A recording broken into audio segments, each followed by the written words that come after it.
పిడుగుపడినట్టుగా అయిపోయింది జగన్మోహన్ రెడ్డికి.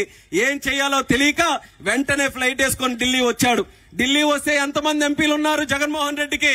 సుమారు 31 మంది ఎంపీలు ఉన్నారు. కానీ ఆయన ఢిల్లీ వచ్చి పార్లమెంటుకు వస్తే ఒక్క ఎంపీ కూడా ఆశగా మా నాయకుడు వచ్చాడని వెనక్కి తిరిగే పరిస్థితుల్లో కూడా ఈ రోజు లేరనంటే జగన్మోహన్ రెడ్డి పని అయిపోయిందని వాళ్ళ పార్టీలో ఉన్న ఎమ్మెల్యేలకే ఈ రోజు అర్థమైపోయింది. వాళ్ళ పార్టీలో ఉన్నటువంటి ఎమ్మెల్యేలు నిన్నటి వరకు ఎంపీలు చక్కగా ఢిల్లీలో తిరిగారు. ఎప్పుడైతే జగన్మోహన్ రెడ్డి వస్తున్నాడన్నారో ఒకరు దుబాయ్ పారిపోయారు, మరొకరేమో ఆంధ్రాకి పారిపోయారు, మరొకరు ఎవరు కాన్స్టిట్యున్సీలుగా వెళ్ళిపోయారు. ఈ దుర్మార్గుడి దగ్గర మరి ఉండలేము, మన తాలూకా పరువు మనం తీసుకోలేమని ఎంపీలే ఈ రోజు దూరమయ్యే పరిస్థితికి వచ్చారు, ఎమ్మెల్యేలు దూరమయ్యే పరిస్థితికి వచ్చారు.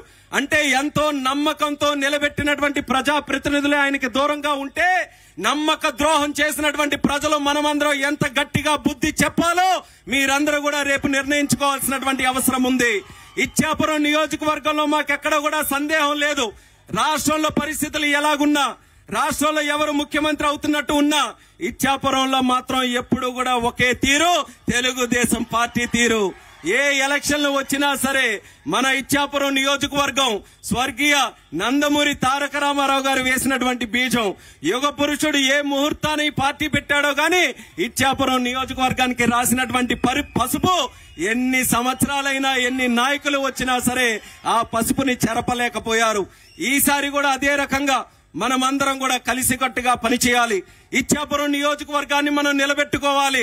బ్రహ్మాండమైనటువంటి అవకాశం మనకు అశోక్ అన్న ద్వారా దక్కింది. 2 పర్యాయాలు గెలిపించుకొని ఇక్కడ ఉన్నటువంటి స్థానిక సమస్యల మీద ఏ రకంగా పోరాడుతున్నాడో కల్లారా మనం అందరం కూడా చూస్తున్నాం. అదే రకంగా ఈ రోజు ఉన్నటువంటి పరిస్థితులకు అనుగుణంగా రాష్ట్రంలో మళ్లీ ఒక చక్కనైనటువంటి పరిపాలన ఏర్పాటు చేయాలని చంద్రబాబు నాయుడు గారు అలాగే మన జనసేనాని పవన్ కళ్యాణ్ గారు ఇద్దరు కూడా చేతులు కలిపి ముందుకొస్తున్నారు. అది కేవలం వాళ్ళ రాజకీయం కోసం కాదు, చంద్రబాబు నాయుడు గారి గురించో పవన్ కళ్యాణ్ గారి గురించో కాదు, మీ అందరి కోసం, మన ప్రజల కోసం, మన ఆంధ్రప్రదేశ్ రాష్ట్రం కోసం ఆ ఇద్దరు నాయకులు కూడా చేయలు కలిపి ముందుకొస్తున్నారు. అటువంటి పెద్ద నాయకులే అంత చక్కనైనటువంటి నిర్ణయం తీసుకున్నప్పుడు కార్యకర్తలుగా, సామాన్యులుగా, ప్రజలుగా మనం ఇంకా ఎంత మంచి ఆలోచనతో కలిసికట్టుగా ముందుకు రావాలో ఇక్కడ ఉన్నటువంటి ప్రతి ఒక్కరికి కూడా తెలియజేసుకుంటున్నాను. మన మీదే అత్యధికమైనటువంటి బాధ్యత ఉంది. కార్యకర్తలుగా ఇటు తెలుగుదేశం గాని జనసేన పార్టీ గాని మనమందరం కూడా గ్రౌండ్ లెవెల్లో పనిచేసి ఈ దుర్మార్గుడు జగన్మోహన్ రెడ్డి చేసినటువంటి ప్రజా వ్యతిరేక విధానాలు గాని కార్యక్రమాలు ఏవైతే ఉన్నాయో అది ప్రజల వరకు కూడా మనం తీసుకొని వెళ్లి మళ్లీ ప్రజల్లో ఒక చైతన్యం తీసుకొని రావాలి.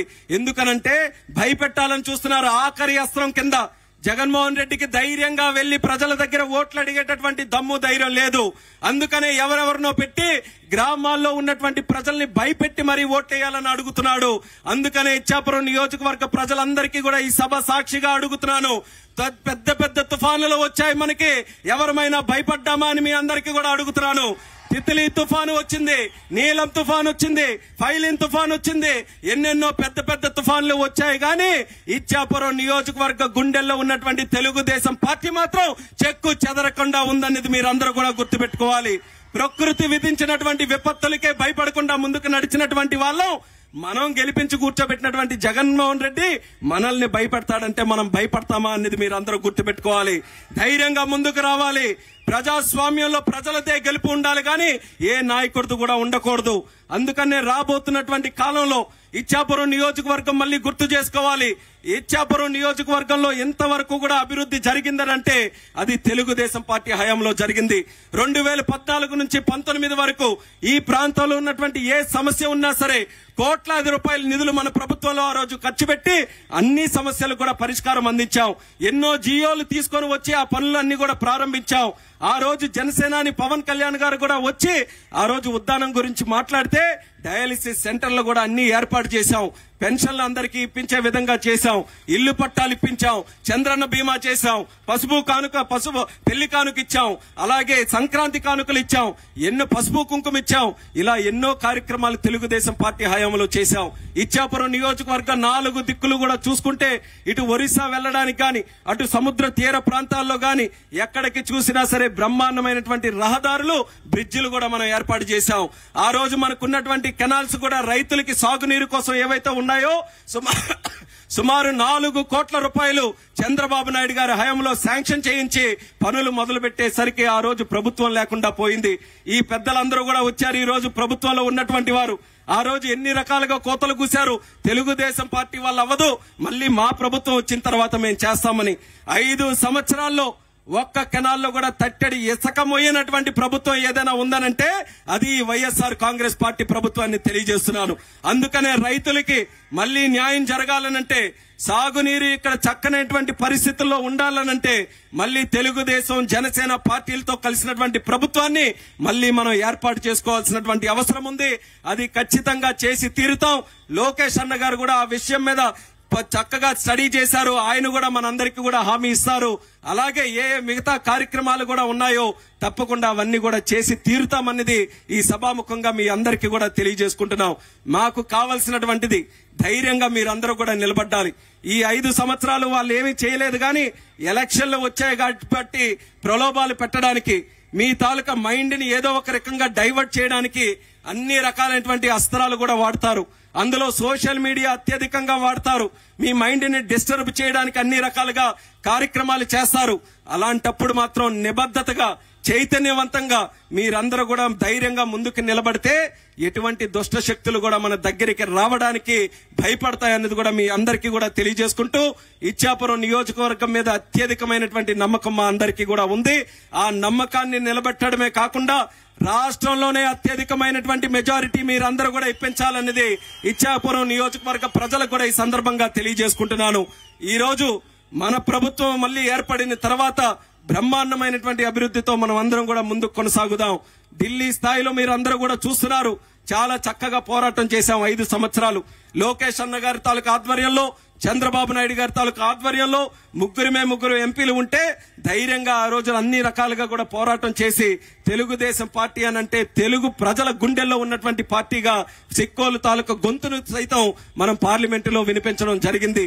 అదే స్థాయిలో భవిష్యత్తులో కూడా మొన్ననే మీరందరూ కూడా చూసుంటారు, చెప్పాను. చాలా ఇసుగు పుట్టింది 5 సంవత్సరాల నుంచి. ఎప్పుడు ఏ స్పీచ్ మాట్లాడినా సరే 2 నిమిషాలు మాట్లాడితే చాలు, స్పీకర్ కూర్చోవయ్యా, మీకు అన్ని సభ్యులు లేరు కదా, ఎంతసేపు నువ్వు మాట్లాడతావని. మాట్లాడాల్సింది చాలా ఉంది, కానీ సభ్యులు మాత్రం లేరు. ఆ దుర్మార్గుడు ప్రత్యేక హోదా తెస్తాను, ఎంపీల్ని గెలిపించానంటే పొలోమని రాష్ట్రం అంతా కూడా ఎంపీల్ని గెలిపించారు. తీరా చూసిన తర్వాత ఆయన కేసులు మాఫీ చేసుకోవడానికి ఎంపీలని అందరినీ కూడా వినియోగించుకున్నాడు. కానీ ఈసారి మళ్ళీ ఢిల్లీలో మన తెలుగు వారి తాలూకా గలం గట్టిగా వినిపించాలనంటే మళ్ళీ రాష్ట్రంలో మన ఎంపీలని అందరినీ కూడా మనం గెలిపించుకోవాలి. ఆ స్థాయిలో మీరందరూ కూడా ఇక్కడ ఎంపీగా ప్రాతినిధ్యం వహిస్తున్నటువంటి నన్ను కూడా మంచి మెజారిటీతో మీరందరూ కూడా గెలిపించాలని నా తరపున కూడా మీ అందరికీ కూడా ఈ సందర్భంగా తెలియజేసుకుంటున్నాను.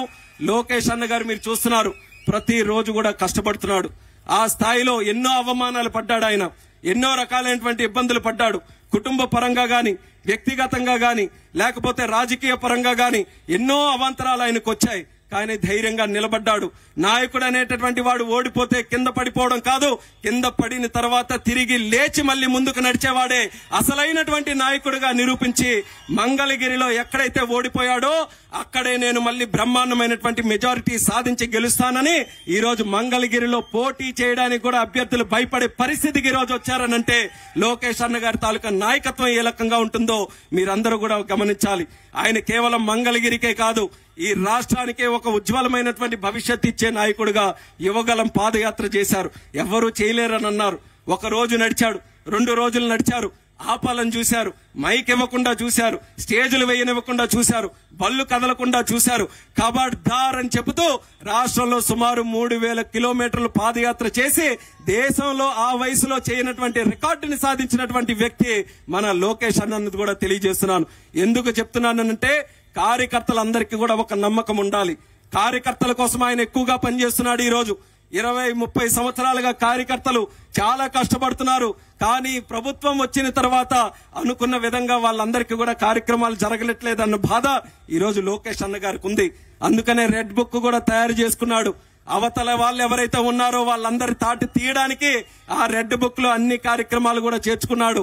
అలాగే మన కార్యకర్తలు కూడా ఎవరెవరికి న్యాయం చేయాలో అది కూడా ఆయన గుండెల్లోనే రెడ్ బుక్ పెట్టుకొని రాసుకుంటున్నాడు అన్నది కార్యకర్తలందరికీ కూడా మరొకసారి తెలియజేసుకుంటున్నాను.